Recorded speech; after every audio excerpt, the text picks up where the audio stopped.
nazala un peu moi kanda. Moi trop direct et surtout sur les talibans maman. Donc on a kanda pour yo célibataire. Non. Parce que oyo lelo bande ko ebele lelo bakoma azana mwasi na ndaku na ye na. Zela non Sarah, ça c'est une question de vie maman. Ah. C'est une bonne idée. Ayo célibataire, on ne ko lobaté. Makama ba couple ozana mwasi te mwana te. Mande fois pembe na libandi. Wana conseil opesa ba tetadi. Tikanga na pesa conseil. D'accord? Yeba yango lelo, ata mwasi apoto wana oyaki wana, o boyaki ne bozaki ne hotel. Ata mwasi apoto wana atiki mobali ne kuna aye. Et puis ba lokuta. Accroche déjà. Toi tu comparer. Oui. Toi tu comparer. Sarah s'il vous plaît, toujours bande émission maman ensemble na ngai. Non, ça c'est émission. Tu vas lire le contact. C'est là na télé mana qui est na ba caméra. Donc quoi dérive zo ya té. Na télé mana ça ka photo bona mami qui coller na caméra. C'est là kasi na expliquer dans le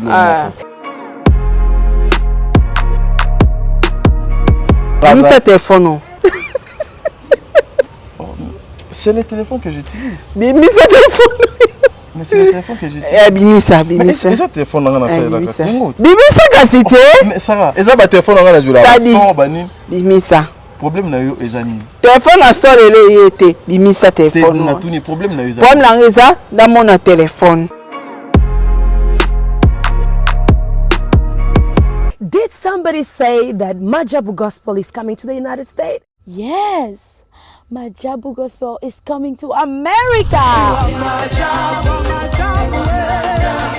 Pour la toute première fois, Majabu Gospel aux États-Unis d'Amérique. On the 16th of January, it is happening in Portland, Maine.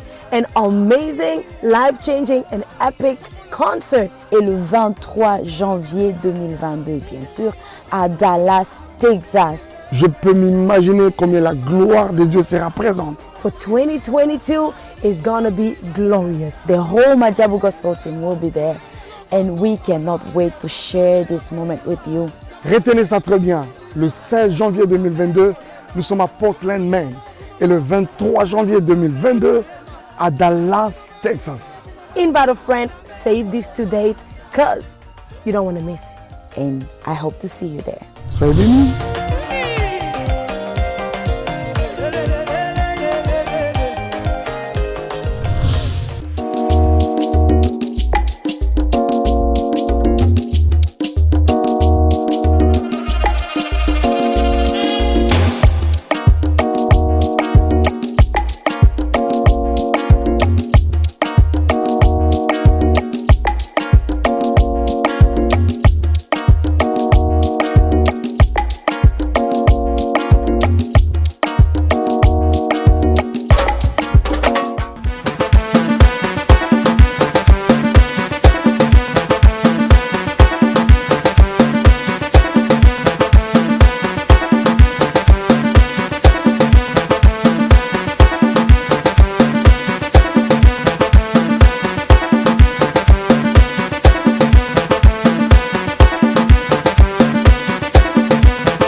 Voilà, Mbote Bandeko Balandi à Top Media Télévision. Soyez le bienvenu dans votre émission Le Code de bonne conduite. Voilà, le Code de bonne conduite Yango et Bandi. C'est-à-dire le lot à mode Libanda. Comprenez que Moussala et Bengi Lissoussou, mais la réalité c'est belé na Kinshasa. Des fois beaucoup à plateau Kouré Kei. Des fois, voilà. Pourquoi tous à tout le caméra tout ça il a bien Moussala Nandenge Sengeli. Tous ça la analyse au Makambo et Zolikana Internet.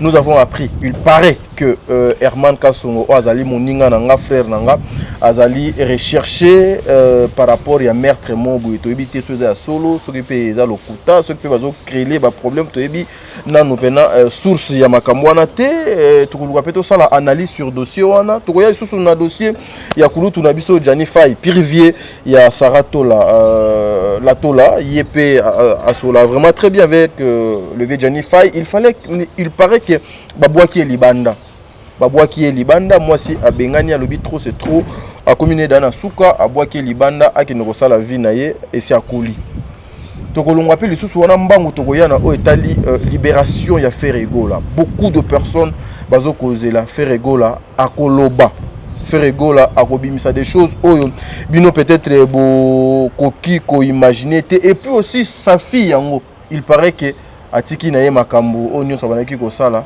alobi ayamba nzambe alanda na ye donzela nzambe voilà tozana bon de livre et puis tozana Saratola tokoluka moye bon de livre au fongola une façon bandeko bazwa déjà nchaka ya la Tola to banda musala na biso na ndenge esengeli salon Bugatti Institut Bugatti je vous salue bisika donc ezwami ba client nyonso et puis Gilles Gage, je te salue mon frère. Je salue Maman Bijou Nketani, la femme de mon papa. Hein? Maman, Babik dédicace Nabino, la famille Ketani Mobimba. Maman Zozo, la femme de papa Noé Mavakala Nzinga. Maman Deborah Lubanda, Kilo Amera Calgary. Nene Wechi. Sarambote. T'as dit le beau qui est fait. Mbote. Bonne santé kitoko. Lobo aucune de fête. Lobi na fête, lobi naza mettre à cérémonie demain. Faut na. Ils ont mariage. Oui, ils ont mariage. Nana ma conseil moi na piao. Oui, allez-y. Moni lobi tango qui est fête. Moni ba boua karabani ni ba boule d'ambiance, ba bohani. Fleur non. Ba fleur ba boire ya ba marié. En tout cas, conseil gratuit ou elle est là aussi aux moko. Sarah. Le sata muto au bois kango. Ozwa. Ponani. C'est liba et kwei. Sarah. Ngana ninga obi mana vi wana ya ko betaka par-ci par-là. On se comprend. Mais ozala penda na moi si moko officiellement otoyebi. Mais et ça Sarah, oyebi te que dans lobi mabe. Ah. Lobi vraiment mabe. Vie à ko betaka. Ça sonne très mal. Ah. Mais c'est pas t'as dit. Donc Sarah on dit maté que donc on vit avec la chaste. Ah, on chaste. Non, ça même ba maman na ba papa. T'as demandé lo que zo bomiso, ozande konanga yo comment le bomisaka. So bandika lo ba makamba lo kutanga na bimisi vina ya derrière la caméra. Toi bandemi. Ona moi ça outil poto azan Kinshasa vrai ou faux? Faux. Hein? Sarah to bande émission. Eza faux. Eza lokuta. Sarah to bande émission yebi dernièrement na kata ki émission ka pona biloko yo. Nous avons des choses sérieuses photo luka moto solo la. Bandeko bazana besoin bazala informer na situation ya frère na bango Herman Kasongo. Vrai ou faux?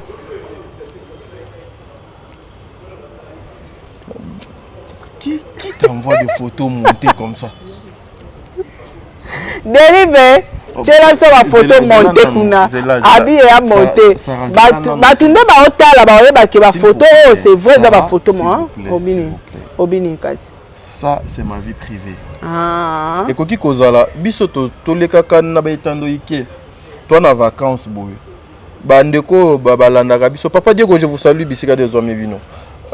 Bandeko babalanda biso so c'est peli que non papa nazo ya Kinshasa j'ai un projet mo photo ça. C'est comme Mikolo comme propre makasi boy pour anité le voilà chapeau. Tikala libandi bazata. Te tikala dadi te badi. Ba montre koti ba mubusin dadi te badi te. Oya la solo te ya.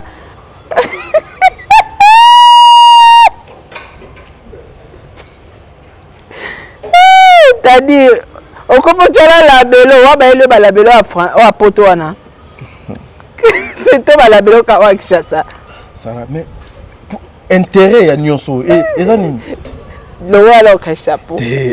Ngana yepe déjà no ya lisusu dans mon tout pour il était pour au Nicolo yo ba casquette à sika bo sentir hein. Oh. Au bo sana longo l'étiquette. Maman eza boye eza pas boye. So non la tête vraiment de fausser quoi vraiment. Donc là ba chapa ba king ya ba roi. Non mais ngana ka roi. Tu es son roi? Hein? Tu es son roi? Na chef coutumier. Non mon konzi. Un chef coutumier, c'est normal. Déjà, ma place, maman Néné Adam Baza. Maman Néné Adam, je te salue depuis Californie. Aïe, le t-shirt est bel. Je l'ai rappelé. Ba t-shirt c'est-à-dire place ba maman Deborah Baza langana ngo ba venture onde na lingana ngote te ba on ba venture ozo deli via que zako a est-ce que yobi ke do papa no yaza do Kinshasa yoka ngana episa te na yoko suste na yoko suste ça s'il vous plaît to ba émission bato ba voisin ba télé ngana yoka suste toza libanda a na plateau te s'il vous plaît ah toi libanda ba pianga penoir o la tara jour wana ça ouais ça makamsi de likai kina émission te penoir wana pesanga kabelanga non kabelo ngo mais nazo biso ka de lo moko te ouais te zolanga ouais la fille eza penoir te eza elamba o ba yo pe donc la tango déjà une fois na émission ah wana tout non ah Sarah boro betio donc eza bien tu m'as dit que nga moko don na teka kango yo to chato comparer tu as pu donc c'est là qui n'est l'amba to chato comparer oui to chato comparer Sarah s'il vous plaît toujours bande émission maman ah nzambe na ngai non ça c'est émission te ngali le kutate zela na tele mana ke tchana ba caméra le quoi dérive zo ya te na tele mana za ka photo boy na mami ki coller na caméra zela kasi na expliquer dans le papa no ma kala nzinga mon papa auti Canada azana Kinshasa place parfum bien zalaka t-shirt bien zalaka naza na bat lokola ba Néné Adam en Californie on a c'est-à-dire à kokenega na maison à kangika misu à sali nyonso donc déjà air papa na nga ça téléphone c'est le téléphone que j'utilise bimi ça téléphone mais c'est le téléphone que j'utilise bimi ça c'est ça téléphone na ça bimi ça kasite mais Sarah eza ba téléphone na jola son bani bimi ça problème na yo ezani téléphone na solo ele yete bimi ça téléphone na tout ni problème na yo ezani problème na eza dans mon téléphone ça va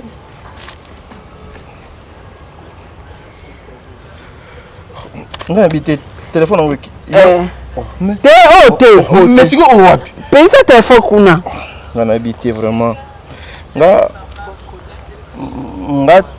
nga ba émission oyo na koyaka lisute lelo jour au moins yo nanga lelo jour asoka to sali émission tadi téléphone na sika wana ba pieza Sarah te ntiko ekomi nini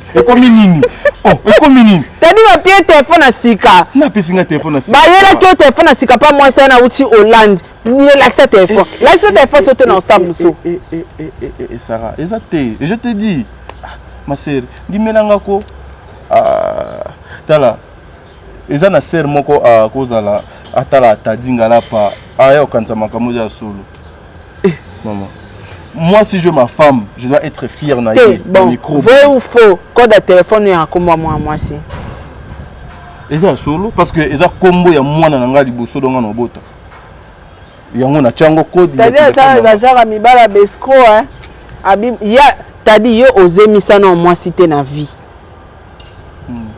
o tchana moi ça tcha abwakate ozwana ozara chaste te wana pena ba de chastao non mais je suis pas comme maman j'ai plus de 34 ans yango sala ka kukule ya mbembe na butu j'ai plus de 34 ans imaginez donc et puis t'as dit Mikolo se botale bien on mona que masse aya hein avec la stabilité des pensées. Non, mais c'est ça. Lorsqu'on a la paix du cœur. Lorsqu'on a la paix du cœur. Non, lorsqu'on a la paix du cœur, on a Dieu.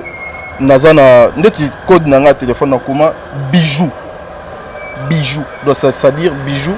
Et puis deuxième code dans le téléphone au boy et dans l'enquête. Donc. Ah? Oui.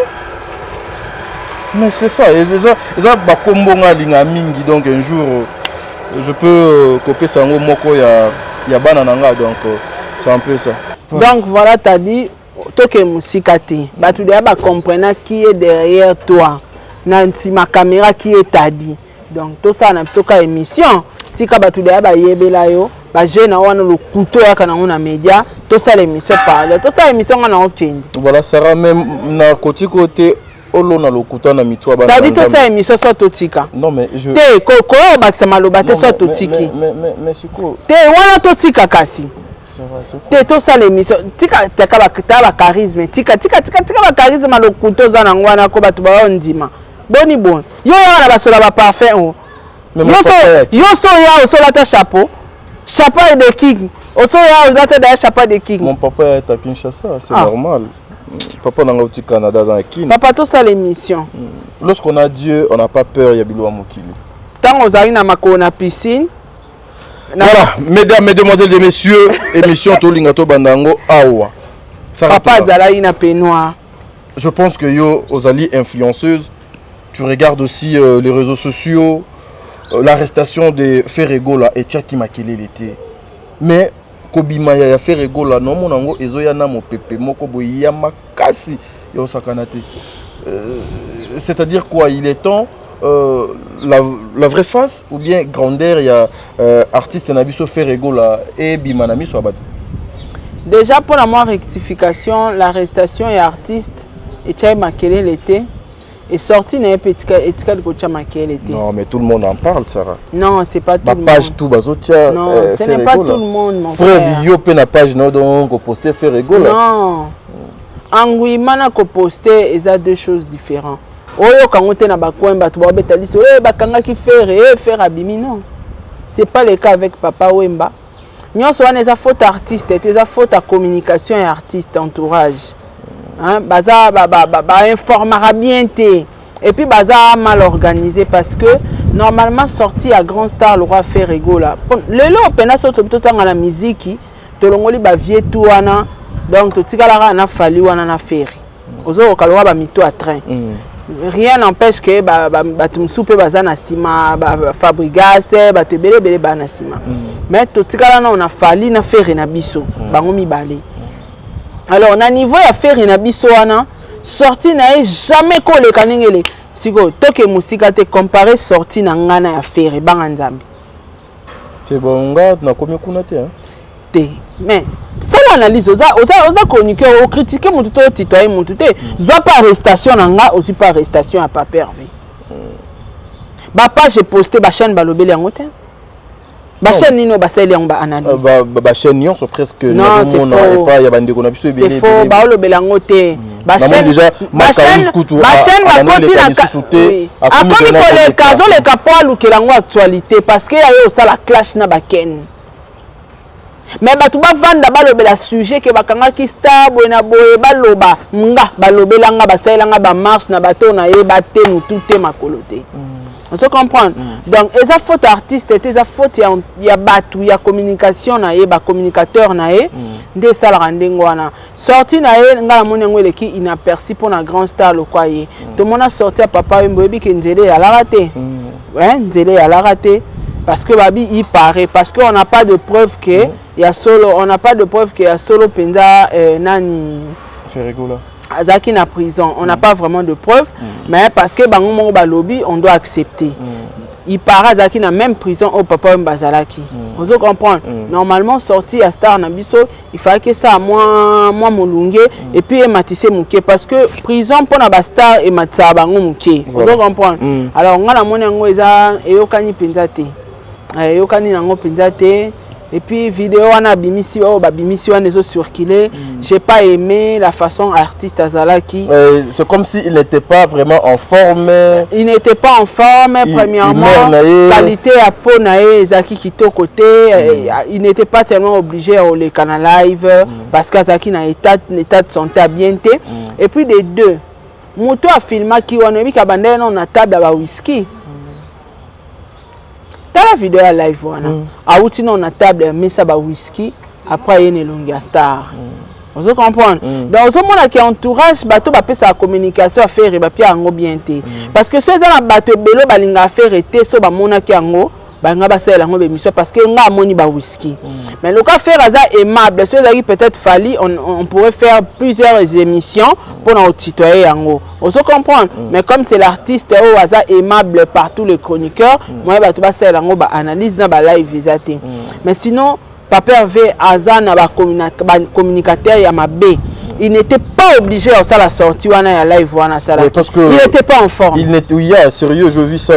Maintenant biso tokoki kolobani Nathan oyo papa Hervé abimi. Nga bima prison nga kuna na ba conseiller te. Na bima prison ba live tout na bando sala derrière la caméra na molili. Naza ko mona na te. Naza lukana mekata obongisa moi poso ngo e komata ya moi motu. Na meka ko bakisa ta moi matama. Ozo comprendre santé komata moi bien na zwa kiti na vanda na sa ela ba émission. Alors azaki obligé te o le kana live pour na ba fan na non. Oko benga na appel normal parce que nga musicien bocha au parleur batie au parleur na ba baffle au conscientiser orchestre na yo bozala bien po ezalaka batie bluetooth moi munene wana na répétition bosola na faire oloba bozala bien na bimi déjà prison makamnyos tout est-ce que ça est obligé faire à côté na live et puis live wap in Instagram place bakenda ko vendre image à star. Et puis modèle wana nde bolexel faire et puis botiki image ya star na ndengeza. Est-ce que Nathan oyo ezali temps de répondre na ba clash ya kokota susu na ba guerre na ba artiste mosusu lokola ndenge na omona et puis so bazali na besoin ya olexa faire baki na trepiete téléphone penezo bon mon téléphone ngi tambola et outi na masanga na ba whisky ba et yemba mon elongi affaire et puis vendre stable et non ça n'a pas de sens faire attends grand il est grand boni buzo babo na mon konde na za beso na yebi ke na solo na ba t'appelle vidéo fona chat trépied so na nga sa formation na zoom na yebi ke na za na ba fona chat trépied pona za la l'aise na ndenge na oloba et ça te que na simbi bo image ninga na non il faut quand même professionnalisme mais ça en tout hein. Donc voilà, n'a habité question msolinga autour là. Est-ce que ta ezali tant que kulutu nanga marka uza banda ko clasher lisusu sur la tête ya bandeko o basala na bango mosala moko. Ko clasher ba bon. Au moni tadinga na lobango à chaque fois, soko moni mutu azo clasher na facilité. Mitu nakake seke bafungoli. Parce qu'azaki calme. Nzindini na diotie c'est qui va fungolier nyo swana na loba no entourage ba communicateur ya papa Hervé Nganyaza na grand artiste asara msane bien mais bato baza njinga ba komo bimisa le rôle amateur le roi sonde nini oh lelo to beta tolo to ana fali na biso to ape na faire na biso mais message nanga peut-être bagolo ba comprendre ngo bien te na zala réveiller esprit na bango na banda réveiller esprit na bango dans le sens que baluka moye ba lamuka ba matisa artiste parce que artiste ana combat moko ana combat na kati ya combat wana il faut rejoindre adversaire na efali ba utaka bango mbale na droit chemin sans interdit na 2006 vous comprendre bango mi balé kandeto mais ça on comparer bango alors abima prison pour rattraper à révéler ba défi au fallait atikier nango na ebité so na lobara mabe bagolo basilika neti makamba bon est-ce que ça on va faire et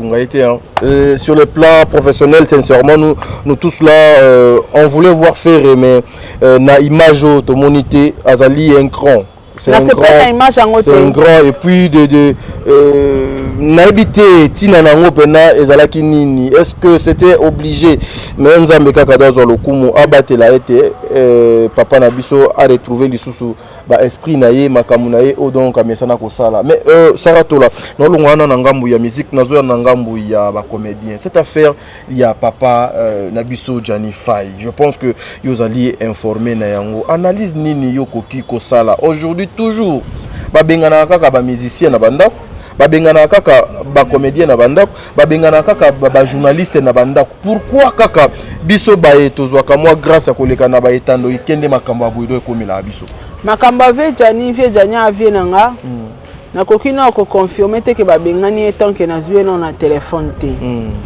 mais dernièrement ba ma yango ponzere ninga na ngo pamba te dernièrement wa ba utoza kana ba problème na média kana moi ciné wana kaka oh esalaki Johnny babenganaki oh komi loka deuxième fois balekanaki ba démentir ngo mais entre temps ba propos moi sina lobaka na live nga na supportaka ngote pour une femme qui aime son homme akoki ko tenir ba propos wana te bon loko bango mo pe moi sina mobali ba ki ko démentir eloko ngo na moneka peut-être kande ezalaki moi sa zanga i maîtrise aleki na média et après moi si ba monique ba sala eloko moko mabeza erreur ba modifier ngo mais laisse-moi te dire ba sala eloko moko ezalaka te ezalaka te voilà ba conséquences nango lelo comme so ba bengani Jani soyons des responsables au moni ba poto eza pasi poto ya lora Congo tende ezalaka mobala na ndaku na ye moi si pa na ndaku na ye na poto siko basi nde bana bandaku donc mobali taye mtafuta pale wana o matoki ta pale ezaka ya mwasi mobali ka bavanda na bandaku ya basi ozo comprendre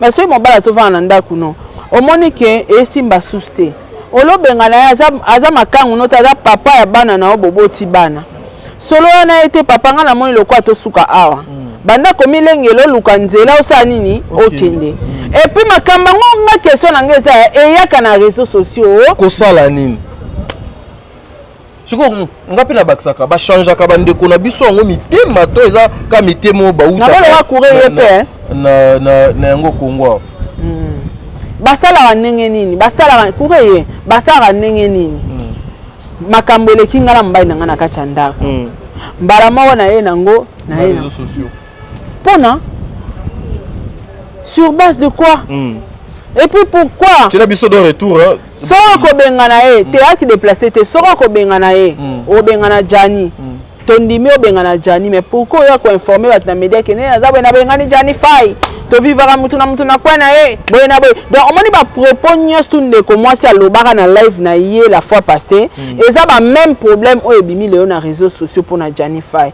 c'est décevant nga e choqué nga parce que Jani aza mobali ozomona peu importe ya ba difficulté to ya ba moyen o ye moi si wana za nango aye ba ke Jani aza mobali basi apoto bana problème moko ba respecter amibalité c'est ça le problème le plus grand non la majorité je te dis la majorité de femmes au bana poto ba mona amibali lokola ba chosifia bango pona bango mobala ya importance eza mibala Kishasa à cause azala ndako azala mobile nepe na poto mais ana jonemo na kina oya bebisake mutu ke soka ye vacances na kina ala nena joana mobile na poto e komaka likamke na obenga na yo na osala boy zo comprendre ba hypocrisie mo mona pe mobile pe kuna azwa pe moi cinéma na kini on comprendre on dirait bango na bango e koma ba phase ba ko vivre sur ensemble té donc c'est compliqué nga salinga pas kaka koya ko exposer vie à moi na mobile batato bengana ki e ata bokabwani c'est la vie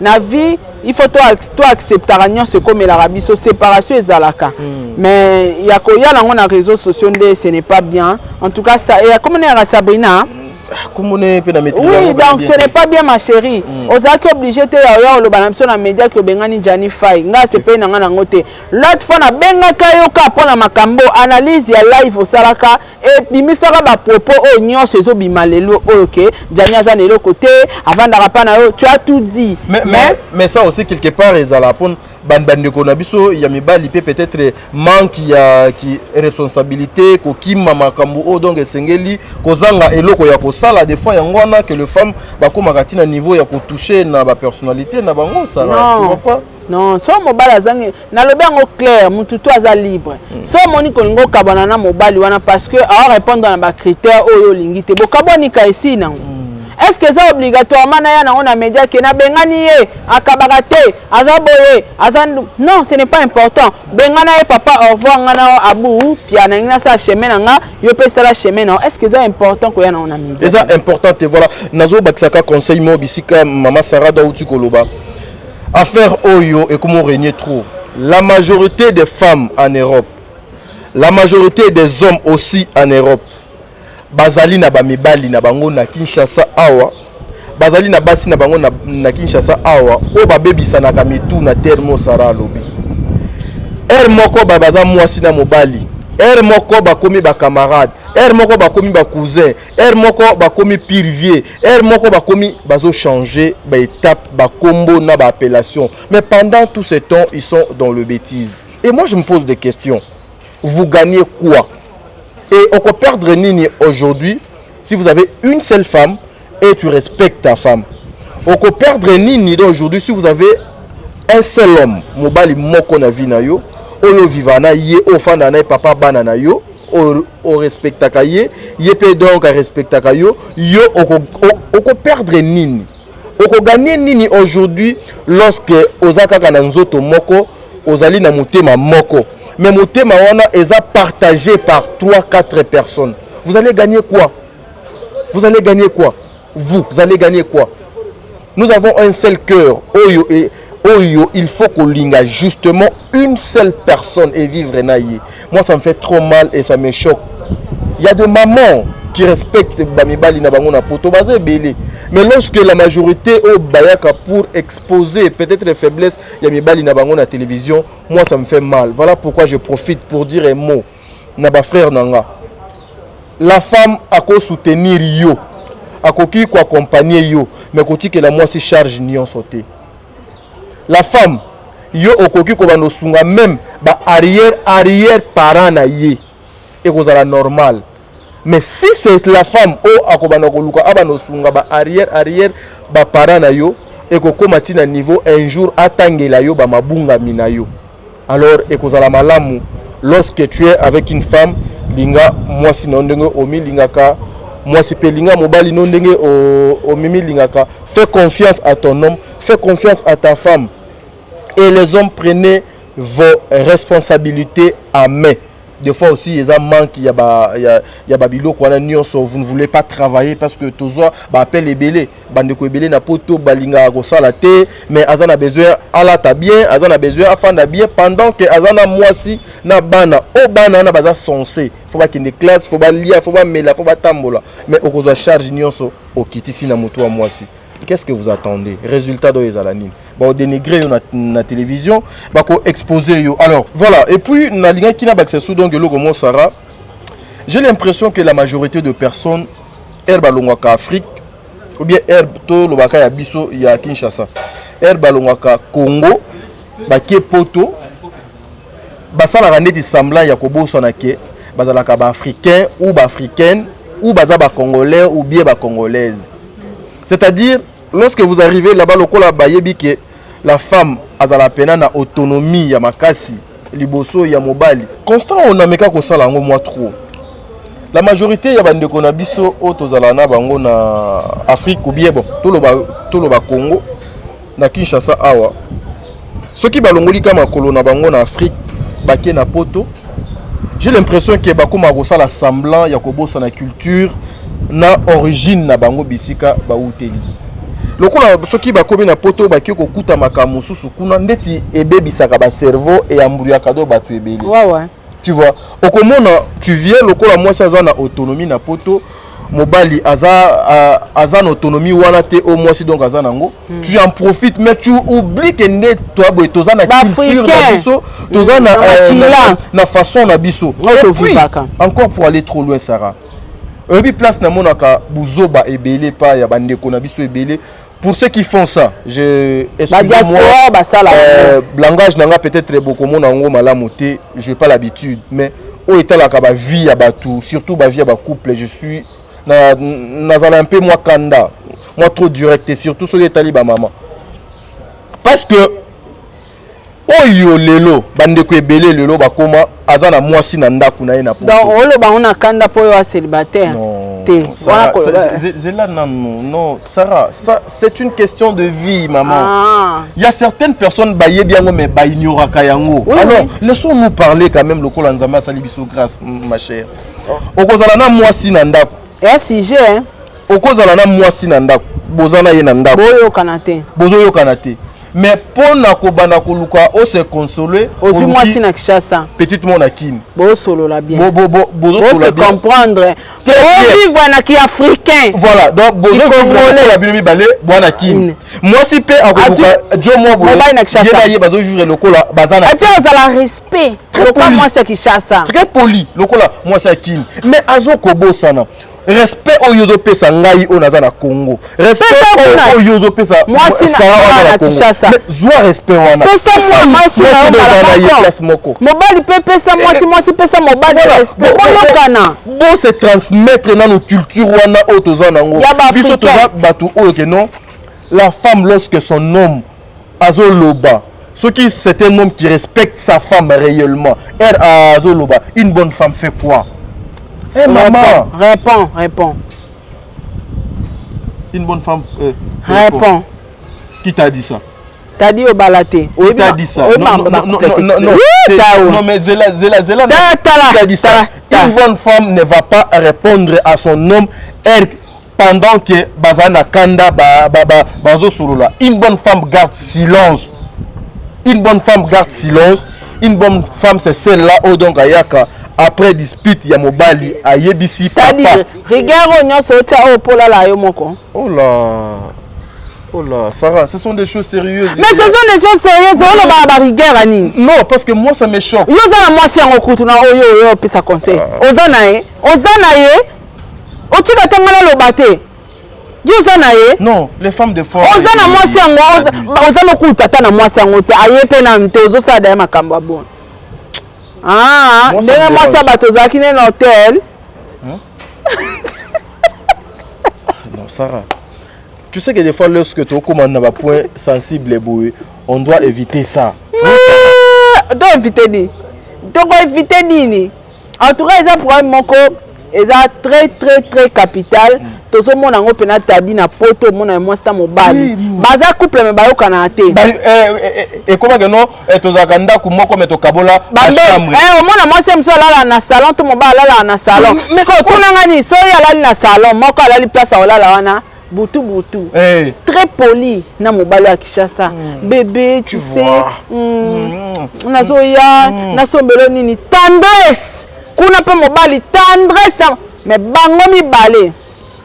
Mais Zwananu énergie au yozo ça pour appeler ces gars qui est en Afrique pendant que yoza na mobali mo boyana. Permanent. Mbongo mwana oyo ozo kobebisa parce que ngana bengango kobebisa mbongo. Moi comme je suis là. Je suis un enfant de Dieu. Et puis, ngana qui a besoin de signaler donc le Komoro. Sarah, yoza déjà na couple, tu es marié. Yoza célibataire. Naza célibataire. Au lieu yo obongisaka nanga, mais au lieu ka ko tubanga ido bambeli bandeko ba ko cancela nga mabe. Non, c'est pas comme ça Sarah. C'est pas comme ça. Voilà pourquoi on a besoin de profiter. Mutu kolanga. Tikana lobako Sarah. T'as dit ça exemple mutu mususu. Nazu ya yo Sarah. Mutu lokolanga.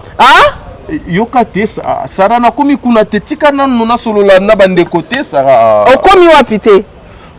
Côté yozo kanisa. C'est-à-dire mutu lokolanga. Une femme mariée, oazana ndaku na ye na mobali na ye.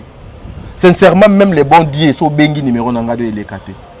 Même Nzambe akolinga ngote. Même Nzambe akotika la kolinga ngote. Pourquoi? Parce que ce que tu fais avec cet homme, oh azana ndaku na yo wana, oyo azana berreur, oyo yo ozo croire, oyo ozo kanisela, oyo ozo latsana batu ke non yaza eloko te mobali oyo ozo landa na Afrique nde aza eloko. Donc lobby pe okoki pe ko sala na mobali. Et puis tadi na katio maloba. Te na katio maloba. Tika ekimanga. Ayoza célibataire, Wani loko lobate. Makama ba couple ozana mwasi te, mwana te. Mande fois pembe na libandi. Wana conseil opesa ba tetadi. Tika nganga na pesa conseil. D'accord? Yeba yango lelo. Ata mwasi apoto wana oyaki wana, oboyaki ne bozaki ne hotel. Ata mwasi apoto wana atiki mobali ne kuna aye. Et puis ba lokuta. A caution déjà. Non, yoka. Tadi, ba caution déjà. Na lobby majorité na benga fio. Tadi ça a caution déjà. Sarah, c'est un sujet très important, s'il vous plaît. Sarah, c'est un sujet très important. Du coup, laissons-moi le temps pour connaître un peu de bien parler. T'as dit ba caution déjà. Te ba caution ngate na lobby nini. Basi ya poto la majorité ya bato ba baza lokuta. Pourquoi? Parce que elle a un homme à la maison. Mais des fois, ils ont la bamisusu bakomaka trop loin pour la goloba non yenanga bolingo etikala kaka ya bana. C'est quoi tout nanga ni tadi. Pour tout ça conclusion. Tant tant moi si on a vu mobile na Kinshasa mobile pas moi si na Kinshasa ba se consoler mais ba on balé ba ça ni ba yo kana parce que tout na problème ya ka wapi mwana maman au moins so ba balani moi c'est aye Kinshasa tant aye Kinshasa se comporter na politesse wana ya ba africain une fois que soka zu mobali wana ya Afrique to moi si wana ya Afrique memi poto automatiquement kotisu na comportement na yango mona bakabwana voilà yango aujourd'hui nous avons automatiquement tu vois aujourd'hui moi c'est à koti makelemba voilà kisi moi si mbongo bana moi c'est à koti bikota kota abalukeli mobali na seconde voilà akomi siko moi sika ya poto akomi pe moi si ya mabe que non si je savais yo na longolo na mobali moi si pe so abengi si mobali en Afrique mobali za bien tant mobali akomi na poto akomi pe mobali ya poto so ataki responsable akomi irresponsable alinga musala te voilà yangwano moni eloko ezoboma ba couple be na poto ezakaka tokimisi mentalité ya ba africain nous sommes de bantu ya na dialogue surtout dialogue eleki nyonso aujourd'hui yango bozo mona geno garçon na amemaki fimo bo na poto fi wana bakabwani makambo ezoko salema trop pourquoi parce que bozo zwa temps ya ko préparer makambo ndenge esengelité donc attends yeba ngo ato bio mwasi na ya poto azem poloso mwasi na Kinshasa papa zwa mwasi wana on l'accent qui africain yo pour l'accent qui africain parce que toi na ngo dans le sang yeba ba soko zi mwasi wana memie ka une fois nyati makona poto akomi pe mwasi ya poto bokabwani oluki susu okokanga famille mobimba ndoki or ndoki ya ndisa mwasi na yo loba na ye mama e to na mboka bapaya to loba nkota bapaya tozonga na mboka na biso place to uta makanisi na biso to vani na poto oui mais na makanisi to ba ke to za ba africain to za ba bantu respect ya mwasi na mobali fezala amitié ya mwasi na mobali bolingo wana bosana na mutu na okay ndenga na za boengane ba pesanga pouvoir na poto la parle. Vas-y, non, allez-y, maman. Vas-y. Obendi charisme. Allez-y, maman. Pesa bango conseil, fi bambe bon maman. Vas-y. Bango comme ça biso mal à l'aise au sakanate. Ba ça mabe makasi.